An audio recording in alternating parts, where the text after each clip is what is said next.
नमस्कार साथियों, मैं नवदीप ओझा सोनी एजुकेशन के ऑनलाइन प्लेटफॉर्म पे आप सबका स्वागत करता हूं।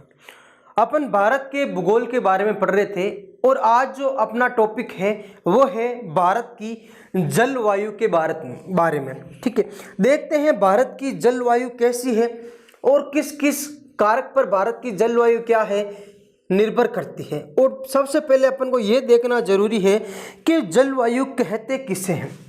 ठीक है, तो देखिए आज जो अपना टॉपिक है वो किसके बारे में है, भारत की जलवायु के बारे में। भारत की जलवायु, देखिए भारत की जलवायु के बारे में अपन को पढ़ना है।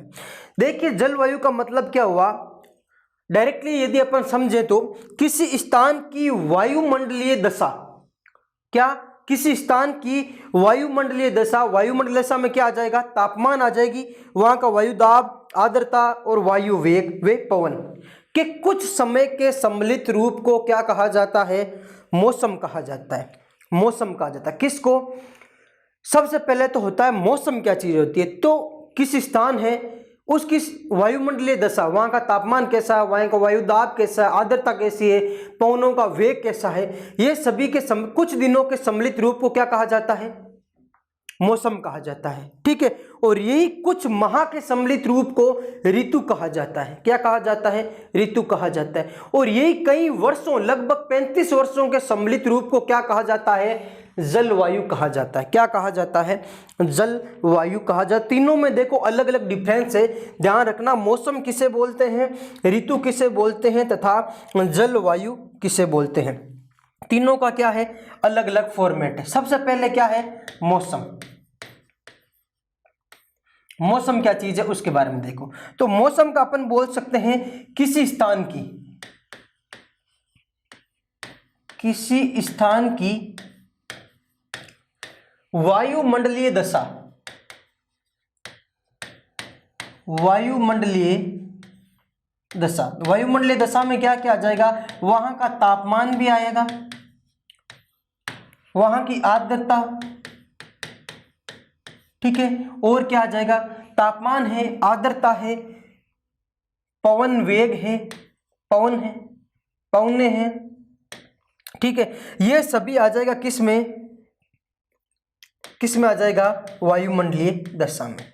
किस में आ जाएगा, वायुमंडलीय दशा में। तो अपन क्या बोल सकते हैं मौसम के बारे में, किसी स्थान की वायुमंडलीय दशा के कुछ समय के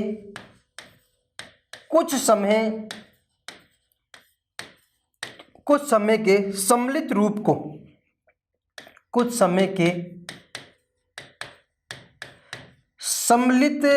को, क्या कहा जाता है, मौसम कहा जाता है। ठीक है, सपोज करो आप जिस स्थान पर रहते हो वहां के 5 या 7 दिनों के सम्मिलित रूप को, ठीक है, जैसे वहां का तापमान कैसा है, अभी आर्द्रता कैसी है, वहां का वायु दाब कैसा है, वायु वेग कैसी है, उसके कुछ 5 या 7 या वीकली यदि अपन सम्मिलित रूप करें, औसत निकालें, तो वो क्या कहलाएगा, मौसम कहलाएगा। क्या कहलाएगा, मौसम कहलाएगा।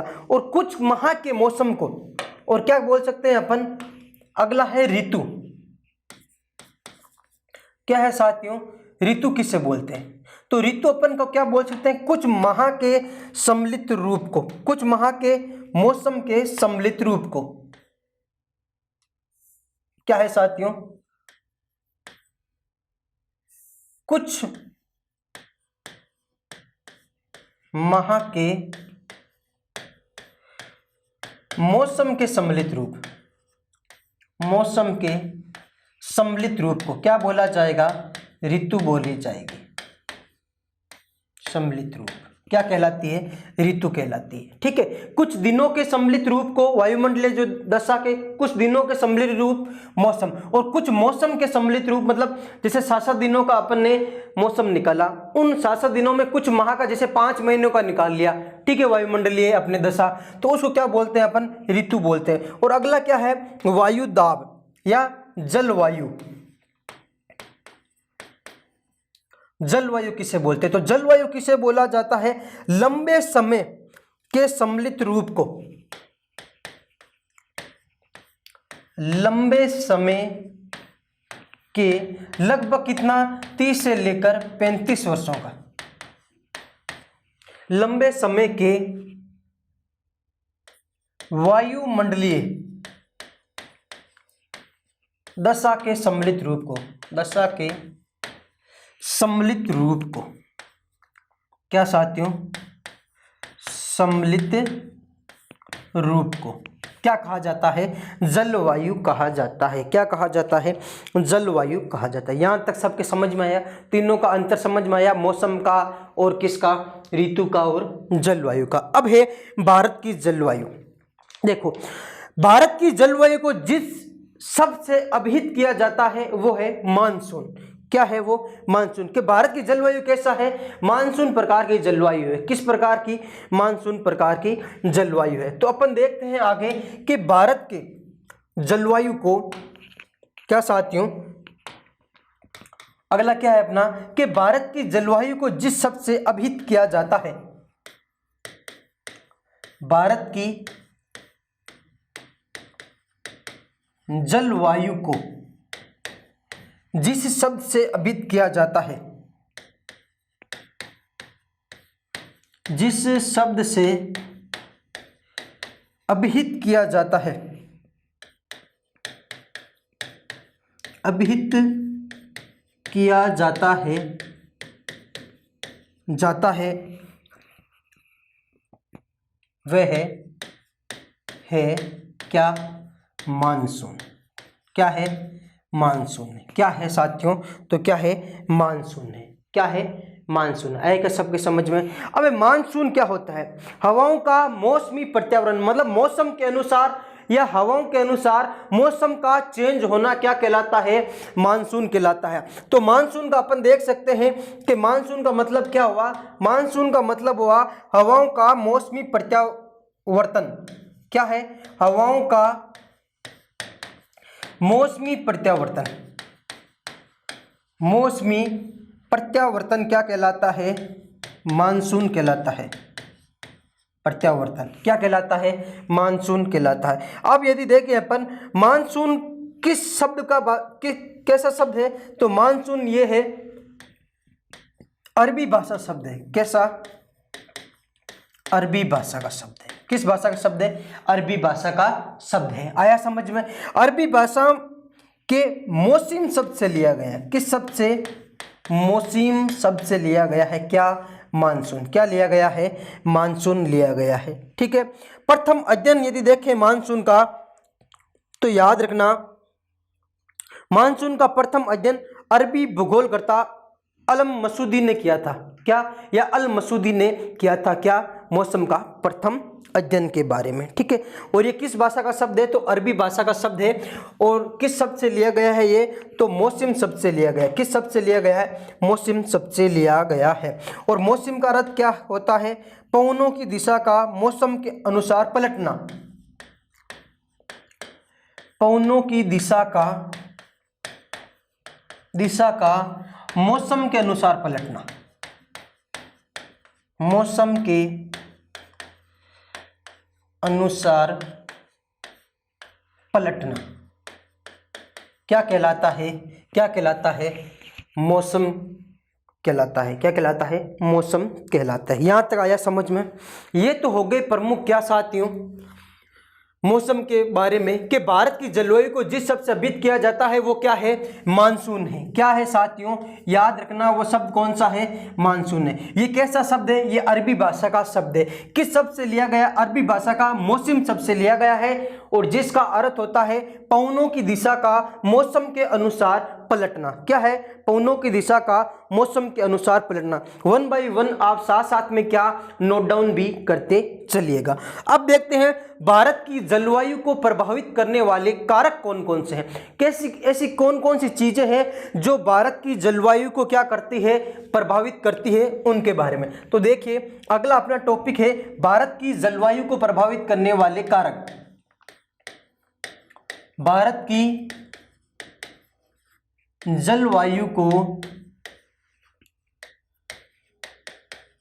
प्रभावित करने वाले कारक, प्रभावित करने वाले कारक।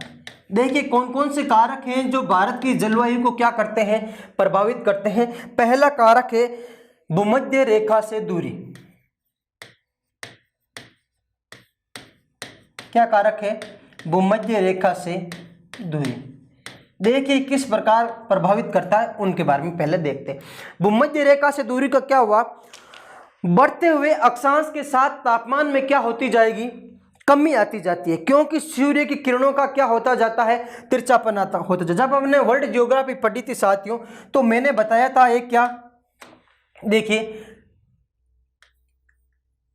ये है भूमध्य रेखा। कौन सी? भूमध्य रेखा। ठीक है, इसके है 90 डिग्री उत्तरी गोलार्ध और इधर 90 डिग्री है दक्षिणी गोलार्ध। सूर्य की किरणें हमेशा लंबवत पड़ती है, मैंने बताया किस रेखा के ऊपर, किस रेखा के ऊपर, लगभग भूमध्य रेखा के ऊपर। जैसे ही अक्षांश ऊपर चलते जाएंगे 0 डिग्री से या 0 डिग्री से नीचे चलते जाएंगे, मतलब अक्षांशों की जैसे ही बढ़ोतरी होती जाएगी वैसे ही सूर्य की किरणों का क्या होता जाएगा, तिरछापन होता जाएगा। क्या होता जाएगा?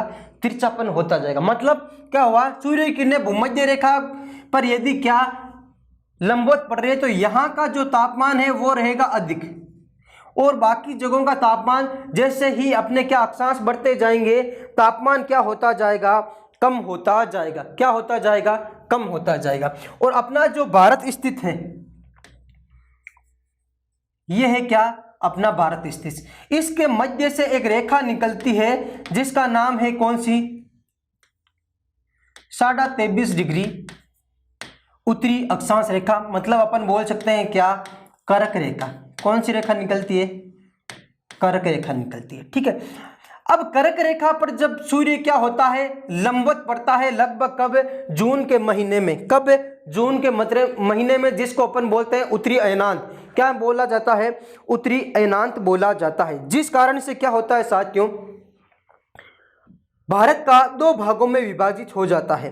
किस भागों में? देखिए अब यहां पर सूर्य लंबवत पड़ रहा है तो मतलब भारत के नीचे वाले हिस्से तक तो क्या बढ़िया गर्मी पहुंच रही है, लेकिन ऊपर वाले हिस्से पर क्या है, गर्मी कम पहुंच रही। तो मतलब क्या हुआ, नीचे वाला हिस्सा कहलाएगा उष्णकटिबंधीय।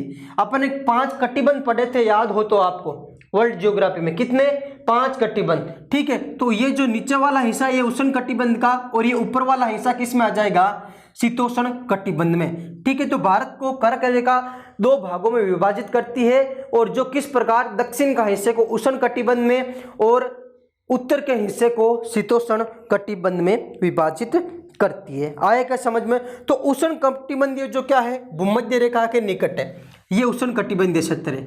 ठीक है, ये उष्ण कटिबंधीय क्षेत्र है जो भूमध्य रेखा के क्या है, निकट है। तो इसका मतलब यहाँ पे गर्मी होगी ज्यादा, और जैसे ही अपन अक्षांश की बढ़ोतरी हो जाएगी तो यहाँ हिमालय की साइड में गर्मी होगी क्या, कम।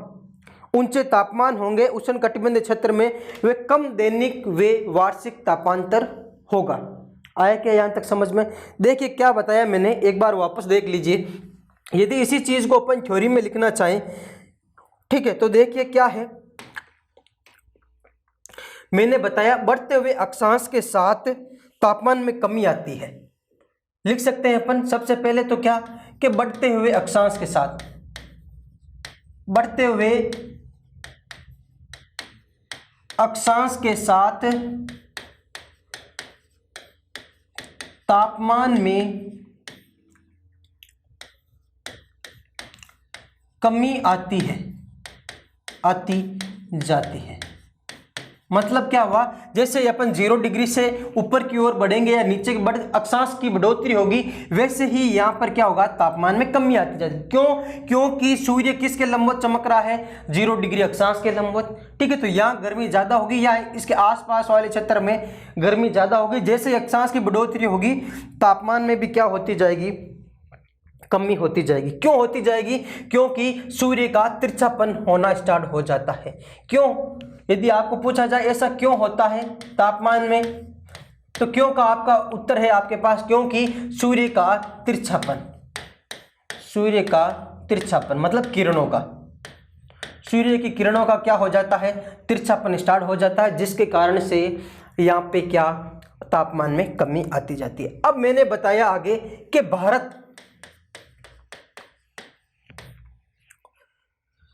या अपन बोले तो कर्क रेखा भारत के मध्य से गुजरती है। कर्क रेखा भारत की कर्क रेखा भारत के मध्य भाग से गुजरती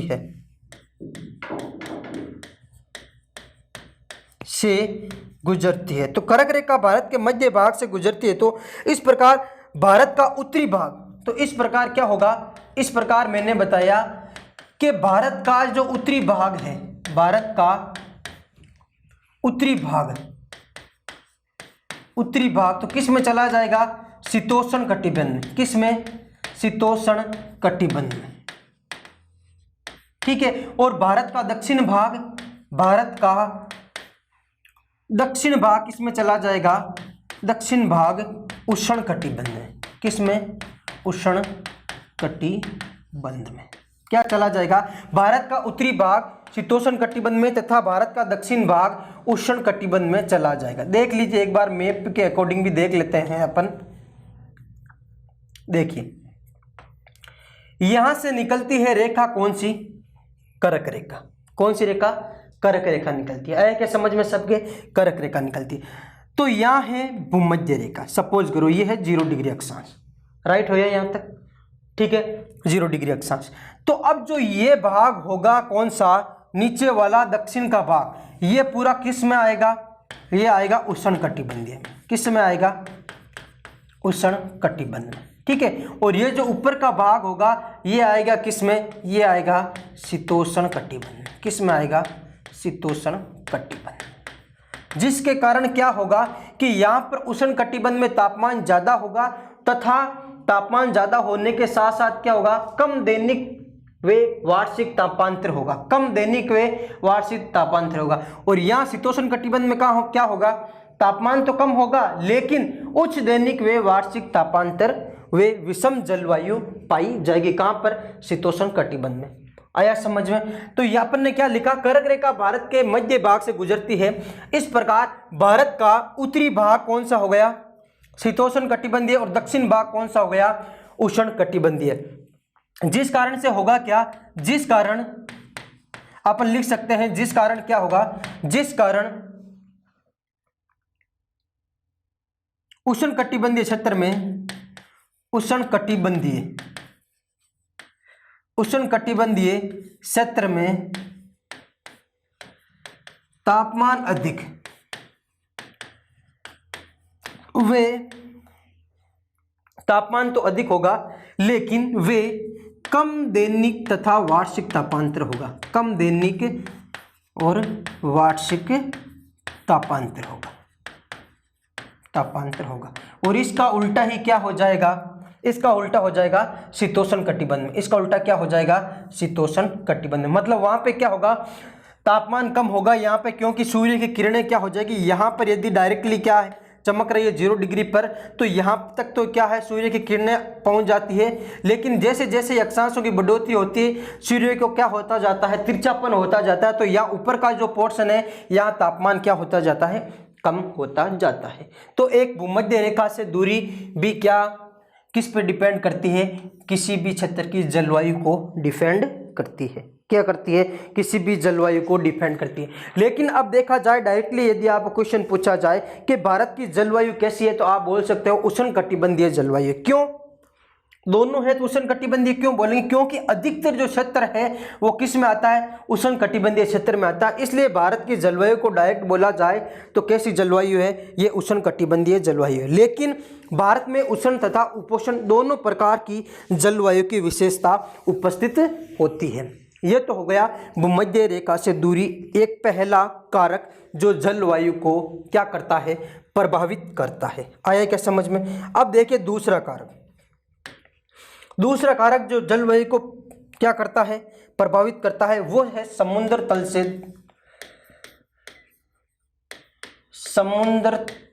तल से ऊंचाई।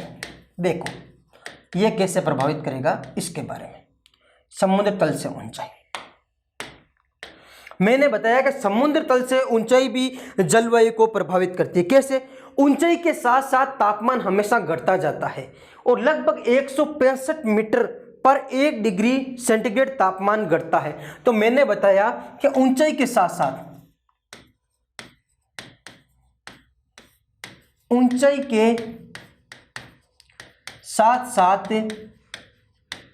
तापमान घटता है, ठीक है।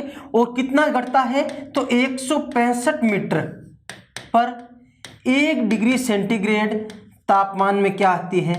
तापमान में कमी आती है। क्या आती है? कमी आती है। तो मतलब मैं ये बोल सकता हूं कि इसी के कारण से हिमालय के ऊंचाई पर तो क्या जमी रहती है? बर्फ जमी रहती है, लेकिन हिमालय के जो पतन क्षेत्र है वहां पे बर्फ नहीं जमी रहती, वहां पे ठंड कम रहती है। बोल सकता हूं क्या? क्योंकि मैं ये बोल रहा हूं ऊंचाई के साथ साथ तापमान घटता है। तो देखिए, यदि एग्जाम्पल अपन देखें तो देखिए, ये देखिए, ये क्षेत्र है, ये तो हो गया मैदानी भाग, ये हो गया पहाड़ी क्षेत्र। तो यहां पर मैंने बोला ऊंचाई के साथ साथ तापमान घटता जाएगा। तो यहां पे सपोज करो 30 डिग्री टेम्परेचर है। कितना? 30 डिग्री टेम्परेचर। ऊंचाई के जैसे ही बढ़ता जाऊंगा, यहां आऊंगा, तब तक टेम्परेचर हो जाएगा कितना? लगभग 20 या 21 डिग्री टेम्परेचर, ठीक है। और ऊंचाई पर बढ़ता जाऊंगा तो यहां हो जाएगा टेम्परेचर कितना? 10 डिग्री टेम्परेचर। किसके हिसाब से? कि 165 मीटर के हिसाब से 1 डिग्री टेम्परेचर में मेरे क्या होती जाएगी? कमी होती जाएगी। मतलब जैसे ही ऊंचा जाऊंगा तो टेम्परेचर कम होता जाएगा। मतलब हिमालय क्षेत्र में टेम्परेचर क्या रहेगा? कम रहेगा, और मैदानी क्षेत्र में टेम्परेचर क्या रहेगा? ज्यादा रहेगा। मतलब यहाँ ठंड कम रहेगी और यहाँ ठंड क्या रहेगी? अधिक रहेगी। अब मैं ये भी बोल सकता हूं कि एक ही अक्षांश पर, सपोज करो एक ही अक्षांश पर कोई 3 शहर स्थित है, ठीक है, अलग अलग शहर स्थित है, जैसे मसूरी है, देहरादून है और अंबाला, तीनों एक अक्षांश पर स्थित है, लेकिन तीनों का टेम्परेचर अलग अलग होता है। क्यों? क्योंकि ऊंचाई पर स्थित है। जैसे मसूरी है वो ऊंचाई पर स्थित है, उससे थोड़ा नीचे क्या सा देहरादून है, उससे नीचे अंबाला स्थित है। तो मतलब अंबाला में टेम्परेचर ज्यादा होगा, मसूरी में टेम्परेचर सबसे कम होगा।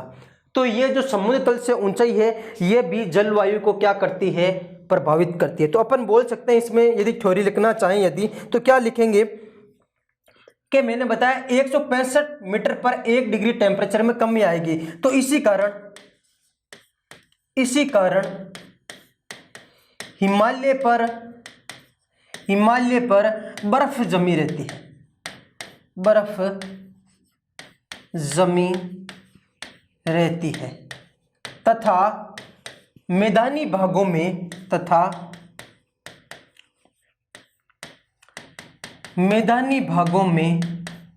कम ठंड होती है,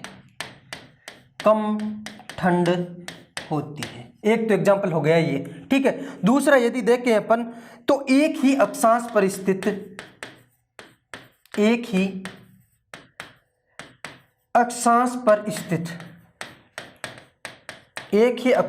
स्थित होते हुए भी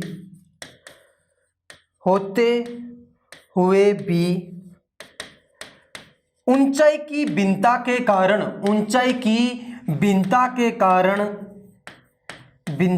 कारण वहां का टेम्परेचर अलग होगा। ऊंचाई की भिन्नता के कारण तापमान अलग अलग होगा। तापमान क्या होगा? अलग अलग होता है। कैसे होता है? देखो, 3 शहर है जो एक ही अक्षांश पर स्थित है। देखो कौन कौन से? एक तो है मसूरी, ठीक है, एक है देहरादून और एक है अंबाला। तीनों एक अक्षांश पर स्थित है भारत में, ठीक है। लेकिन यहाँ का टेम्परेचर तीनों का अलग अलग होता है। क्यों और कितना होता है? देखो, लगभग मसूरी का औसत टेम्परेचर होता है 24 डिग्री के, ठीक है। देहरादून का होता है लगभग कितना? 32 डिग्री। और क्या साथियों, अंबाला का होता है लगभग कितना? 40 डिग्री सेंटीग्रेड। कितना होता है? 40 डिग्री सेंटीग्रेड। क्यों भाई ऐसा? क्योंकि देखो, मसूरी है जो पहाड़ी क्षेत्र में स्थित है, उसके बाद में देहरादून कम पहाड़ी क्षेत्र में स्थित है, और अंबाला है जो क्या है? नीचे के क्षेत्र में स्थित है। तो मतलब समुद्र तल से जैसे ही ऊंचाई बढ़ती जाएगी, तापमान क्या होता जाएगा? कम होता जाएगा। तो ये भी क्या है? जलवायु को प्रभावित करने वाला कारक है। अगला कारक देखिए, तीसरा कारक है समुद्र तल से दूरी। समुद्र तल से दूरी, यह भी जलवायु को प्रभावित करता है। किस प्रकार प्रभावित करता है वो देखिए। समुद्र तल के किनारे पे जो भी स्थित नगर है वहां का तापमान क्या होता है, तापांतर क्या होता है, अति न्यून होता है तथा जलवायु कैसी होती है, नम होती है। जैसे ही समुद्र तल से अपन दूरी बढ़ती जाएगी जिससे कारण से क्या होगा, तापांतर तथा शुष्कता भी बढ़ती जाती है। जैसे अपन देखते हैं कि पश्चिमी तटीय क्षेत्र है जो, वहां पर वार्षिक वर्षा लगभग 200 सेंटीमीटर के लगभग होती है, और वही अपन जैसलमेर देखें राजस्थान का तो वहां केवल 5 सेंटीमीटर ही वर्षा रह जाती है। तो मतलब क्या हुआ, यह भी जलवायु को प्रभावित कर रहा है। मतलब समुद्र तल से जैसे दूरी बढ़ती जाएगी वैसे तापांतर तथा शुष्कता भी बढ़ती जाएगी। तो अपन बोल सकते हैं कि समुद्र तल पर स्थित नगरों में, समुद्र तल पर स्थित नगरों में कम या न्यून तापांतर या कम तापांतर वे नम जलवायु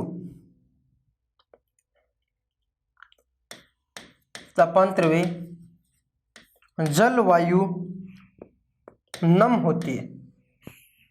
कहां पर, जैसे देखो ये समुद्री क्षेत्र है, यहां पे जो कोई स्थित है शहर, ठीक है, और एक दूर स्थित शहर है यहाँ पे, ठीक है। यहाँ शहर का, इस शहर पे क्या होगा, तापांतर होगा जो कम होगा तथा जलवायु यहाँ की कैसी होगी, नम होगी। जैसे ही अपन लिख सकते हैं नम होती है, ठीक है। और आगे लिख सकते हैं अपन, जैसे ही समुद्र से दूरी बढ़ती जाएगी, समुद्र से दूरी बढ़ती जाएगी तापांतर वे शुष्कता बढ़ती जाती है, शुष्कता बढ़ती जाती है, ठीक है। देख लिए किस प्रकार बढ़ती जाती है। यह है क्या, भारत, ठीक है। यह है पश्चिमी घाट, यहां पर वर्षा होती है लगभग कितनी, 200 सेंटीमीटर से ज्यादा ही, ठीक है। और ये है अपना जैसलमेर क्षेत्र, और यहां पर वर्षा होती है 5 सेंटीमीटर तक। मतलब क्या हुआ, यह समुद्र तल से जैसे दूरी बढ़ती गई तो क्या, शुष्कता तथा तापांतर भी बढ़ता जाएगा। आया क्या, एग्जाम्पल मैंने बता दिया पश्चिमी तट क्षेत्र का तथा किसका, जैसलमेर का। देखो तो अपने 3 कारण हो गए।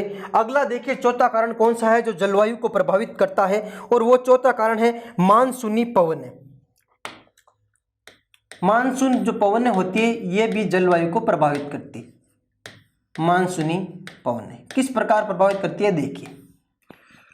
मानसूनी पवनें प्रभावित करती है कि ग्रीष्मकालीन में दक्षिणी पश्चिमी तथा शीतकालीन में उत्तर पूर्व की ओर बहती है, तथा ये पवनें देश में वर्षा की मात्रा, आर्द्रता तथा क्या करती है साथियों, तापमान को प्रभावित करती है। किस प्रकार करती है वो भी देखिए। तो अपन लिख सकते हैं मानसूनी पवनें क्या है,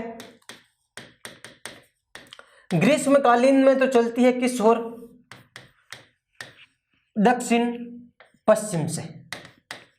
किस ओर चलती है, दक्षिण पश्चिम से, तथा शीतकालीन में चलती है किससे, शीतकालीन में चलती है किससे, उत्तर पूर्व से, उत्तर पूर्व से चलती है। आया क्या समझ में। अब क्या है साथियों, यदि ग्रीष्मकालीन में दक्षिण पश्चिम से मानसूनी पवनें चलती है तो सर्वाधिक केरल राज्य में क्या करती है, बारिश करती है, ठीक है। और यही अपन शीतकालीन उत्तर पूर्व से चलने वाली पवनें सर्दियों में चलती है जो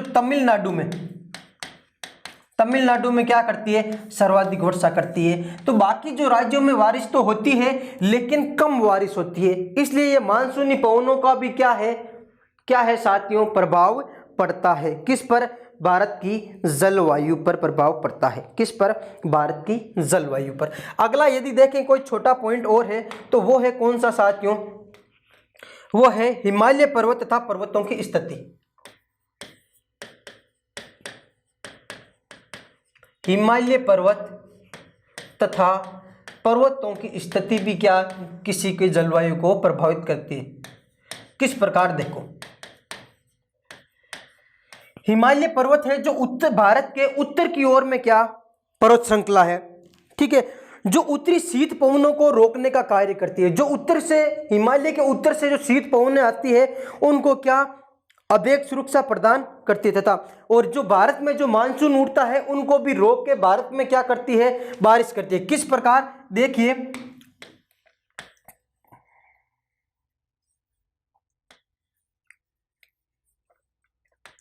ये है दक्षिणी, ये है हिमालय क्षेत्र, ठीक है, पहाड़ी क्षेत्र। आया समझ में? यहां पर अब जो भी यहां से दक्षिणी पश्चिमी मानसून एंटर होता है, कहां से? मालाबार तट से। कहां से? मालाबार तट, केरल से। तो ये पवनें आगे बढ़ती है, चलती है। यदि ये हिमालय क्षेत्र नहीं होता तो ये पवनें क्या होती? आगे बढ़ जाती। लेकिन यहां से हिमालय क्षेत्र से टकराकर ये पवनें वापस क्या हो जाती है? अपना बहाव या दिशा चेंज कर लेती है और इसी भारत में बारिश करती है, ठीक है। और एक दूसरा यदि एग्जाम्पल देखें तो यहां पर एक क्या है? अरावली पर्वतमाला। क्या है? अरावली पर्वत श्रृंखला। अब ये क्या करती है कि जो पवनें हैं ये अरावली पर्वत श्रृंखला के समांतर चलती है, तो जिसके कारण से ये आगे बढ़ जाती है। इसलिए अरावली पर्वत श्रृंखला के पूर्व का जो भी हिस्सा है, यहाँ पे तो राजस्थान में बारिश होती है, लेकिन पश्चिम के हिस्से में कम बारिश होती है। क्या होती है? कम बारिश होती है। तो इसका मतलब क्या हुआ? हिमालय पर्वत या पर्वत भी किस पर डिपेंड करता है? मानसून या उस स्थिति की जलवायु पर डिपेंड करता है। आया क्या सबके समझ में? किसके आया समझ में? बहुत बढ़िया। तो ये प्रमुख कारण थे जो क्या जलवायु को डिपेंड करते हैं। अगला देखो, अगला क्या कारण है? तो अंतिम कारण है कौन सा? जल और स्थल का वितरण।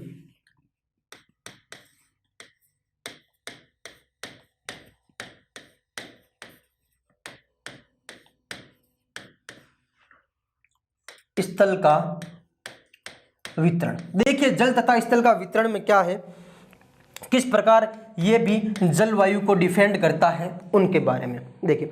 भारत के दक्षिण में 3 ओर हिंद महासागर, उत्तर की ओर ऊंची तथा हिमालय पर्वत श्रेणी है, सबको पता है, ठीक है। अब आपको पता है कि स्थल की अपेक्षा जल क्या होता है? देर से गर्म होता है, फिर देर से क्या होता है? ठंडा होता है, जिस कारण से भारत में विभिन्न ऋतुओं में विभिन्न वायुदाब विकसित हो जाते हैं। क्या हो जाते हैं? विभिन्न ऋतुओं में विभिन्न वायुदाब विकसित हो जाते हैं। क्या मतलब हुआ कि भारत के दक्षिण में तो क्या है, अपन बोल सकते हैं कि भारत के दक्षिण में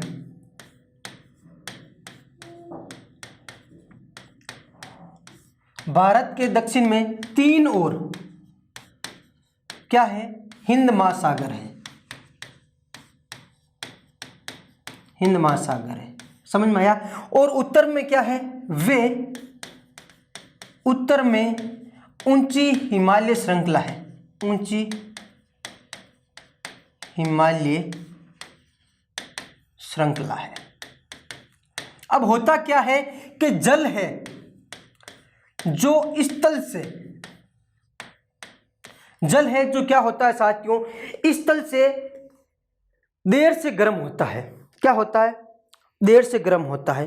पहले गर्म कौन होगा? स्थल ज्यादा जल्दी गर्म होता है अपेक्षा किसकी? जल की, ठीक है। और देर से ही क्या है? ठंडा भी होता है। कौन? यदि गर्म हो गया जल तो वापस उसको ठंडा करने में भी देर हो जाती है। तो क्या है? जल जो स्थल से, जल जो स्थल की अपेक्षा देर से गर्म होता है, देर से तो गर्म होता है, वे देर से ठंडा होता है, ठंडा होता है। मतलब क्या हुआ? जो भी जलीय क्षेत्र है या तटीय क्षेत्र है वहां पर क्या होगा? तापांतर कम होता जाता है, और तटीय क्षेत्र से आगे बढ़ने पर तापांतर क्या होता जाता है? बढ़ता जाता है। क्या होता जाता है? बढ़ता जाता है। ये तो हो गए मुख्यतः 6 कारक जो किसी भी क्षेत्र की जलवायु को क्या करते हैं, प्रभावित करते हैं। क्या करते हैं साथियों, प्रभावित करते हैं। आया क्या सबके समझ में, चारों या पांचों कारक समझ में आए क्या है? ठीक है, यही पूछा जाए भारत की जलवायु कैसी है तो आपको याद रखना है उष्णकटिबंधीय जलवायु है। क्या डायरेक्टली क्या बताना है, उष्णकटिबंधीय जलवायु है। आया क्या समझ में। अब देखिए, यही पूछा जाए भारत का मौसम संबंधित मुख्यालय कहां पे है, तो भारत का मौसम संबंधित मुख्यालय पुणे में है। भारत का मौसम संबंधित मुख्यालय, मौसम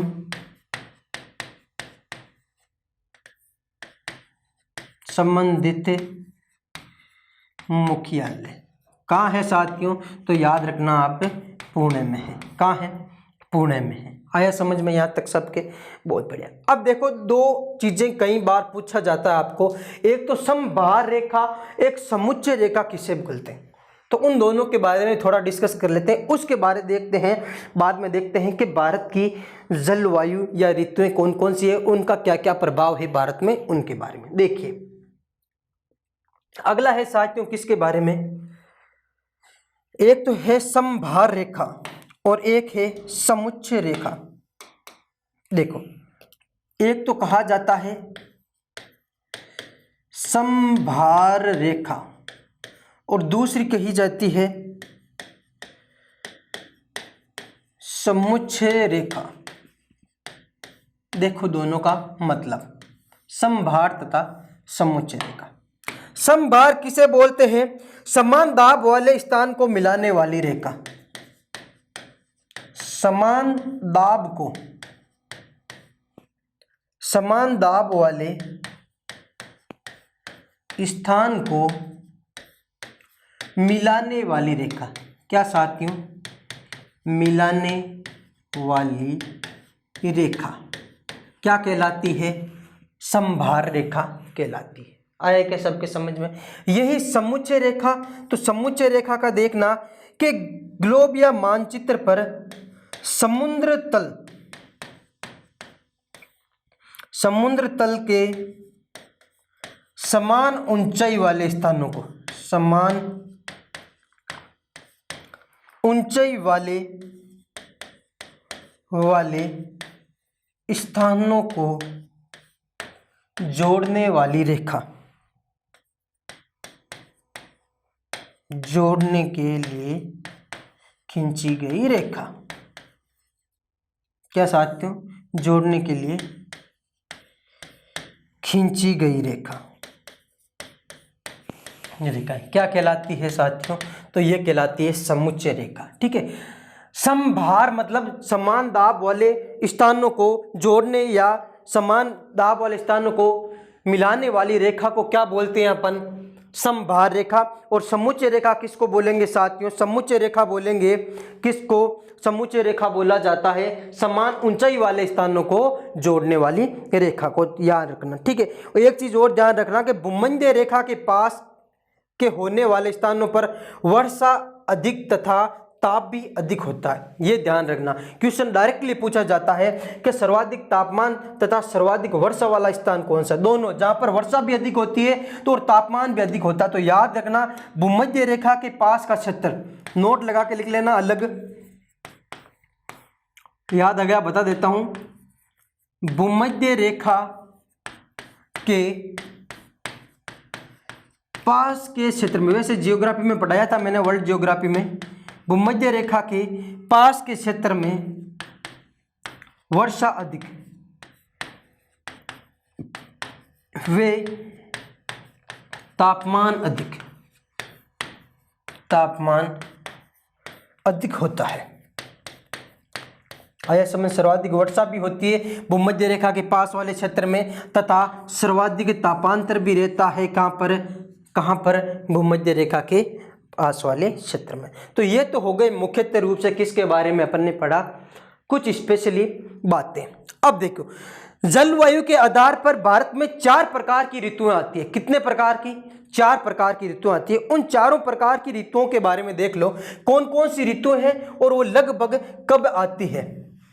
देखो, जलवायु के आधार पर भारत में 4 प्रकार की ऋतुएं आती है। जलवायु के आधार पर भारत में 4 प्रकार की ऋतुएं आती है। 4 प्रकार की ऋतुएं आती है। क्या आती है साथियों? 4 प्रकार की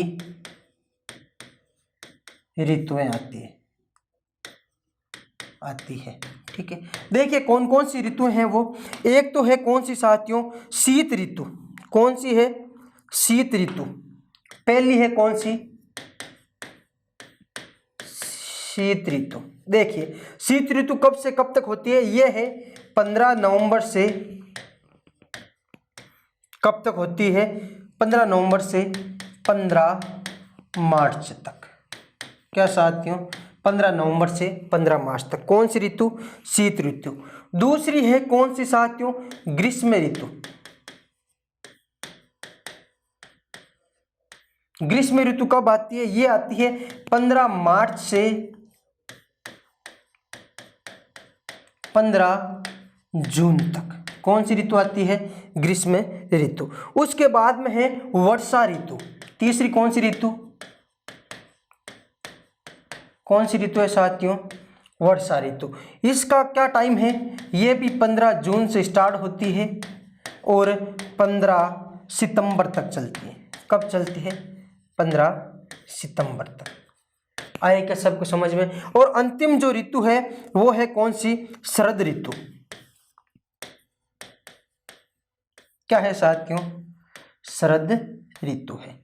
ठीक है, ये कब होती है? तो ये है 15 सितंबर से लगभग 15 सितंबर से 15 वापस कब तक है? नवंबर तक। 15 नवंबर तक। देखिए ये 4 स्पेशली क्या है भारत में ऋतुएं आती है। कौन कौन सी आती है? तो एक तो आती है शीत ऋतु, एक आती है ग्रीष्म ऋतु, एक आती है वर्षा ऋतु और एक आती है शरद ऋतु। ठीक है, अब इन चारों ऋतुओं के बारे में 1 बाय 1 करके अपन को डिस्कस करना है कि इन चारों ऋतुओं का क्या प्रभाव पड़ता है भारत के क्षेत्र में, उनके बारे में अपन देखते हैं। तो सबसे पहले पढ़ेंगे कौन सी साथियों? सबसे पहले पढ़ेंगे शीत ऋतु। कौन सी साथियों? शीत ऋतु के बारे में अपन पढ़ते हैं। देख लीजिएगा, समझ लीजिएगा पहले, उसके बाद आप बढ़िया से इसको नोट डाउन कर लीजिएगा। तो अपन पहले पढ़ते हैं, पहली ऋतु है कौन सी है? शीत ऋतु। कब आती है? तो मैंने अभी बताया 15 तारीख से। कौन सी 15 तारीख से? तो 15 नवंबर से लेकर 15 मार्च तक आती है क्या? शीत ऋतु। इस ऋतु में होता क्या है कि सूर्य दक्षिणायन होने लग जाता है। किस ऋतु में? शीत ऋतु में सूर्य का क्या है? दक्षिणायन होने लग जाता है। मैंने पहले जब वर्ल्ड ज्योग्राफी पढ़ाई थी तो उत्तरायण और दक्षिणायन के बारे में बताया था। ठीक है, सूर्य दक्षिणायन होने लग जाता है, जिससे क्या होगा? उत्तरी गोलार्ध में क्या होगा? सर्दी बढ़ेगी और दक्षिणी गोलार्ध में क्या होगा?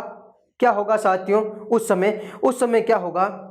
दक्षिणी गोलार्ध में गर्मी होगी। देखो किस प्रकार, यदि अपन देखें, थोड़ा सा मैप पर देख लेते हैं एक बार, उसके बाद ये है 0 डिग्री और यहां है भारत स्थित, सपोज करो।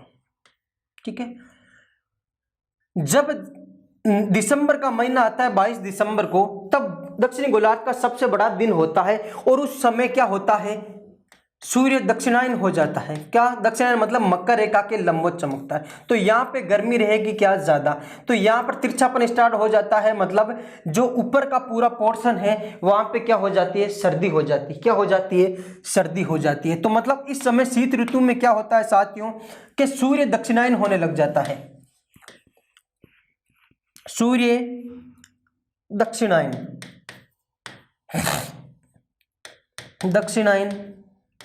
सूर्य का दक्षिणायन होने पर देखो होता क्या है? सूर्य का दक्षिणायन होने पर क्या होता है वो देखो। पहले तो अब भारत की स्थिति के अनुसार देखें यदि अपन, तो पहले बना लेते हैं क्या?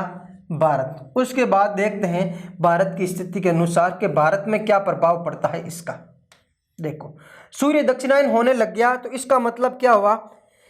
यहाँ पे जो नीचे का सतह है भारत का, ये यहाँ का समुद्र इलाका है, यहाँ पर तापमान ऊपर से तापमान से क्या होगा, कम होगा। मतलब क्या हुआ, यहाँ जो नीचे का क्षेत्र है यहाँ तापमान क्या होगा, कम होगा। ये है क्या, समुद्री इलाका। क्या है, समुद्री इलाका। आया क्या सबको समझ में। तो यहाँ का टेम्परेचर क्या होगा, कम होगा, क्या ज्यादा होगा, इसके मुकाबले में ज्यादा होगा। किसके मुकाबले में, उत्तर के मुकाबले। तो यहाँ होगा टेम्परेचर क्या, इस जो जलीय क्षेत्र है यहाँ टेम्परेचर होगा ज्यादा, तो प्रेशर क्या होगा, कम होगा। उल्टा यहाँ टेम्परेचर क्या हो जाएगा, इस क्षेत्र में टेम्परेचर कम, तो प्रेशर क्या हो जाएगा, ज्यादा। प्रेशर क्या हो जाएगा, ज्यादा हो जाएगा। प्रेशर क्या हो जाएगा, ज्यादा हो जाएगा। किस में, इस समय। तो उत्तर भारत का जो पूरा पोर्शन है, उत्तर भारत में तो टेम्परेचर हो जाएगा क्या, कम, और दक्षिण भारत या फिर अपन देखें तो हिंद महासागर का जो क्षेत्र है यहाँ पर टेम्परेचर क्या हो जाएगा, ज्यादा। क्यों हो जाएगा, क्योंकि उत्तर भारत में सूर्य की किरणों का तिरछापन अधिक हो जाता है मुकाबले में किसके, दक्षिणी भारत के। किसके, दक्षिणी भारत में। तो अपन बोल सकते हैं कि उत्तर भारत में टेम्परेचर कम, प्रेशर ज्यादा। प्रेशर ज्यादा और इधर प्रेशर कम, तो मतलब क्या हुआ, पवनें हमेशा किस ओर चलती है, हाई प्रेशर से लो प्रेशर की ओर चलती है। हवाएं हमेशा किस ओर चलती है, हाई प्रेशर से लो प्रेशर की ओर। तो यहाँ उच्च दाब बनेगा, यहाँ उत्तरी भारत में क्या बनेगा, उच्च दाब बनेगा, जिस कारण से यहाँ से पवनें क्या हो जाएगी, स्टार्ट हो जाएगी चलना। जो किस ओर चलेगी, जो किस ओर चलेगी साथियों, जो चलेगी किस ओर, स्थल से किस ओर, जल की ओर। किस तरफ चलेगी, हाई प्रेशर से लो प्रेशर की ओर चलेगी। मतलब क्या हुआ, ये पवनें चलेगी किस ओर, ये पवनें चलेगी स्थल से लेकर जल की ओर चलती है। मतलब उत्तर भारत से किस ओर चलती है, दक्षिण भारत की ओर चलती है। उत्तर भारत से दक्षिण भारत की ओर चलती है। और इस मानसून से सर्वाधिक वर्षा होती है कहाँ पर, इस तमिलनाडु क्षेत्र में या कोरोमंडल तट में। तमिलनाडु क्षेत्र या कोरोमंडल तट पर सर्वाधिक वर्षा होती है। किस में, शीत ऋतु में। किस में, शीत ऋतु में। यह तो हो गया समझने की चीज। अब देखिए इसको लिखेंगे कैसे, तो इसको लिखेंगे कैसे अपन, तो देखो भारत का जब सूर्य दक्षिणायन होने पर क्या होता है साथियों, सूर्य दक्षिणायन होने पर भारत के उत्तर पश्चिमी भाग में तापमान कम। तो अपन बोल सकते हैं दक्षिणायन होने में क्या होगा, भारत के उत्तर पश्चिमी भाग में, उत्तर पश्चिमी भाग में तापमान, यहां पे उत्तर पश्चिमी भाग में क्या होगा, तापमान कम। ठीक है, तापमान कम। जबकि हिंद महासागर में क्या हो जाएगा, हिंद महासागर में तापमान अधिक होगा। क्या होगा, अधिक होगा। जिस कारण से क्या होगा, उत्तरी गोलार्ध में क्या होगा, टेम्परेचर तो कम हो जाएगा, प्रेशर अधिक हो जाएगा। यही अपन देखें दक्षिणी गोलार्ध में क्या होगा, तो दक्षिणी गोलार्ध में टेम्परेचर अधिक हो जाएगा और प्रेशर कम हो जाएगा। और पवनें किस ओर चलेगी, तो पवनें हमेशा इस समय मतलब शीत ऋतु में पवनें किस ओर चलती है। डायरेक्टली क्वेश्चन आ जाए, शीत ऋतु में पवनें किस ओर चलती है, तो ध्यान रखना पवनें शीत ऋतु में स्थल का मतलब हो गया उत्तर भारत। किससे, उत्तर भारत से जल मतलब क्या हो गया, दक्षिण भारत की ओर चलती है। उत्तर भारत से दक्षिण भारत की ओर चलती है, की ओर चलती है। आया क्या समझ में यहाँ तक, किस ओर चलती है, उत्तर भारत से दक्षिण भारत की ओर, या अपन बोले तो स्थल से किस ओर, जल की ओर चलती है। कब, शीत ऋतु में। कब चलती है ये पवनें, शीत ऋतु में। आया क्या सबको समझ में। ये इसे जिन्हें क्या बोला जाता है, शीतकालीन या शीतकालीन मानसून बोला जाता है। क्या बोला जाता है, शीतकालीन मानसून, या फिर इसको बोला जाता है उत्तरी पूर्वी मानसून। क्या बोला जाता है, उत्तरी पूर्वी मानसून भी बोला जाता है। अब देखो एक और कि शीत ऋतु में क्या होता है, पश्चिमी विक्षोभ से। ये पवनें किससे आती है, शीत ऋतु में पश्चिमी विक्षोभ। याद रखना शीत ऋतु में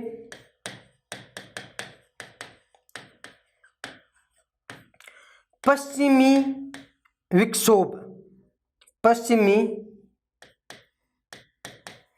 विक्षोभ पवनों से बारिश होती है, से वर्षा होती है, वर्षा होती है।